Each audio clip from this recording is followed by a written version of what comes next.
Hello friends, welcome to Harsha's vlogs. இன்னைக்கு நம்ம vlogல பார்க்க போகிற ரெசிபி மட்டன் வெள்ளை குருமா தாங்க. இந்த ஒரு ரெசிபி ரீசெண்டாக ஒரு முஸ்லீம் ஃபங்க்ஷனில் பார்த்தீங்கன்னா இந்த வெள்ளை குருமா பயங்கரமாக பட்டை கலப்புச்சுங்க. வாங்க இந்த ரெசிபி எப்படி பண்ணுறதுன்னு பார்க்கலாம். இந்த ஒரு ரெசிபி பண்ணுறதுக்கு ஒரு மசாலா பேஸ்ட் ரெடி பண்ணிடலாம்.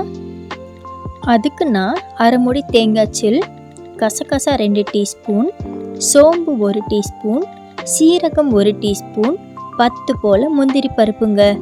அதுக்கப்புறம் பச்சை மிளகாய் 3, இதோட ஏலக்காய் 3, பட்டை கிராம்பு ஒரு 7, நட்சத்திர சோம்பு. இப்போ இதெல்லாம் எடுத்து நல்லா அரைச்சிக்கலாம். இந்த அரைச்ச மசாலா நல்லா ஃபைன் பேஸ்ட்டாக அரைச்சாச்சு. இப்போ இதை தனியாக எடுத்து வச்சிடலாம்.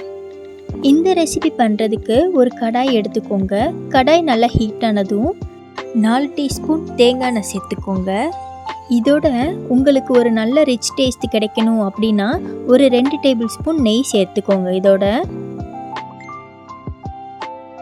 எண்ணெய் நல்லா சூடானதும் பிரியாணி இலை 2, ஏலக்காய் 3, பட்டை 2, நட்சத்திர சோம்பு 1 சேர்த்து இந்த வாசனை எல்லாம் நல்லா இறங்குனதும் 2 பெரிய சைஸ் வெங்காயத்தை கொஞ்சம் குட்டி குட்டி பீசஸாக கட் பண்ணி வச்சுருக்கேன். இதுக்குள்ளே சேர்த்து நல்லா பொன்னிறமாக வதக்கணும்.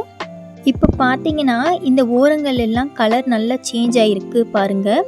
இந்த அளவு வந்ததும் 2 பச்சை மிளகாயை கீறி சேர்த்து விட்டுக்கோங்க. வெங்காயம் நல்லா வதங்கினதும் குழம்புக்கு தேவையான அளவு உப்பு சேர்த்துக்கோங்க. ஒரு பெரிய சைஸ் தக்காளியை சின்ன பீசஸாக கட் பண்ணி இதையும் நல்லா வதக்கி எடுத்துக்கோங்க. இந்த டிஷ் பொறுத்தவரை தக்காளி அதிகமாக சேர்க்கக்கூடாது. தக்காளி நல்லா வதங்கினதும் இஞ்சி பூண்டு பேஸ்ட் போட்டுக்கோங்க. இஞ்சி பூண்டு பேஸ்ட்டோட பச்சை வாசனை போகிற அளவு நல்லா வதக்கி எடுத்துக்கோங்க. இது அந்த எண்ணெயிலே நல்லா வதங்கட்டும். இந்த இஞ்சி பூண்டு நல்லா வதங்குற கேப்பில் நம்ம 10 சின்ன வெங்காயத்தை மிக்சியில் ஃபைன் பேஸ்ட்டாக அரைச்சி எடுத்துக்கோங்க. இப்போ நம்ம அரைச்ச வெங்காய பேஸ்ட்டை இந்த குழம்போடு ஆட் பண்ணி விட்டுருங்க. இதில் வெங்காயம் அரைச்சி சேர்க்குறனால குழம்புக்கு ஒரு நல்ல திக்னஸ் கிடைக்கும். இப்போ இதில் ஒரு கைப்பிடி கொத்தமல்லி, ஒரு கைப்பிடி புதினா வாஷ் பண்ணி சேர்த்து நல்லா வதக்கி எடுத்துக்கோங்க. இப்போ இந்த ஸ்டேஜில் ஸ்டவ்வை சிம்மில் வச்சுட்டு மல்லித்தூள் 2 டேபிள் ஸ்பூன் சேர்த்து மசாலா நல்லா வதங்கினதும் நம்ம ஃபஸ்ட்டு அரைச்சி வச்சுருக்க தேங்காய் பேஸ்ட்டை சேர்த்து விட்டுக்கலாம்.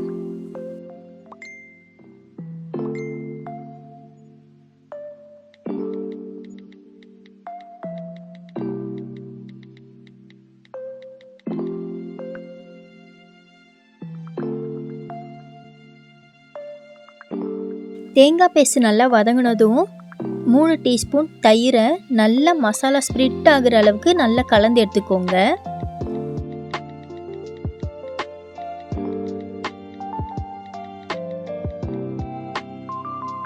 இந்த ஸ்டேஜில் ½ லெமன் புழிஞ்சு விட்டுடலாம். இப்போ இதில் குழம்புக்கு தேவையான அளவு தண்ணி சேர்த்து விட்டுக்கோங்க.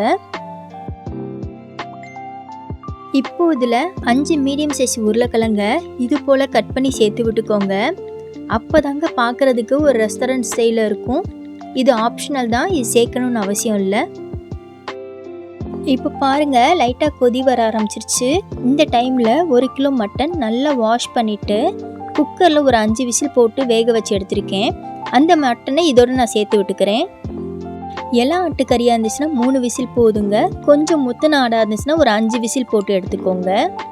இது எல்லாத்தையும் நல்லா கலந்து விட்டுக்கலாம். இதில் நல்லா கொதி வந்ததும் ஒரு 1½ டேபிள் ஸ்பூன் பெப்பர் சேர்த்துக்கோங்க. மட்டன் குக்கரில் நல்லா வெந்துருச்சுங்க. அதனால நம்ம லைட்டாக கொதி வந்தால் மட்டும் போதும், வேகணும்னு அவசியம் இல்லை. இப்போ பாருங்கள் நம்ம மட்டன் குருமா அழகாக கொதிச்சிட்ருக்கு. இதில் கொஞ்சமாக நறுக்குன மல்லி இலையை சேர்த்து ஸ்டவ் ஆஃப் பண்ணிடலாம். இது ஆறுனதுக்கப்புறம் கொஞ்சம் கெட்டியாகும். அதனால ஃபஸ்ட்லேயே ரொம்ப கெட்டியாகவும் இருக்கக்கூடாது, ரொம்ப தண்ணியாகவும் இருக்கக்கூடாது. இது தாங்க கரெக்டான ஸ்டேஜு. நம்மளோட ஒயிட் குருமா சூப்பராக ரெடி ஆயிடுச்சுங்க. இப்போ இந்த கிரேவியை பாருங்களே, குக் பண்ணி முடித்ததும் நல்ல திக்காக இருக்குது. இதுக்கு தாங்க நம்ம சொல்கிறது, மிக்சியில் நல்லா நைஸாக அரைச்சா மட்டும்தான் இந்த மாதிரி ஒரு பக்குவம் கொடுக்கும். இந்த ரெசிபி பொறுத்தவரை தயிர் யூஸ் பண்ணுற பக்குவம், தேங்காய் பால் மசாலா யூஸ் பண்ணுற பக்குவம், இது மட்டும் நீங்கள் கரெக்டாக புரிஞ்சு பண்ணிங்கன்னா கண்டிப்பாக நல்லா வருங்க. இந்த ரெசிபி எல்லா வீட்லையும் ட்ரை பண்ணி பார்த்துட்டு எப்படி இருக்குன்னு கமெண்டில் சொல்லுங்கள். உங்கள் எல்லாருக்கும் என் வீடியோ பிடிச்சிச்சுன்னா லைக் பண்ணுங்கள், ஷேர் பண்ணுங்கள், மறக்காமல் சப்ஸ்கிரைப் பண்ணிடுங்க.